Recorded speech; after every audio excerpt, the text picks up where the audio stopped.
लेकिन ये साला कर क्या रहा है यहाँ पे? এই কোন রাছিস ওরে তোর মোবাইল আমার আরে বয়স এখানে আরে তুই বয়স দিবি ওরে মোবাইলে চলে গেল তুই কি আরে চোরে চুরি করেছে আল্লাহ বিচার করবেন দোস্ত সব আল্লাহর উপর ছেড়ে দে ও যা হবার হয়ে গিয়েছে আল্লাহর উপর ছেড়ে দে কিছু মনে করিস না আল্লাহই বিচার করবে আল্লাহই বিচার করবে আল্লাহর উপরে সব ছেড়ে দে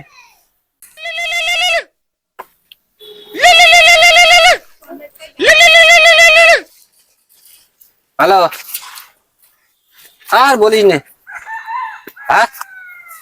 এই তো বললাম না এখন বয় 2 ঘন্টা বয় আসছে এসে টাকা দিচ্ছে না রাখ অত টাকা জন্য অত ফোন দিস কেন রাখ এই এ কার ফোন আমার বোন নিয়ে গেল কার ফোন তোর বোন হ্যাঁ তোর বোন আরে কোন আছে আরে কোন আছে আল্লাহ ফোন নিতে হবে না আল্লাহ বিচার করবে রে ফোন নিতে হবে আল্লাহ বিচার করবে রে তুই বলিস আল্লাহ বিচার করবে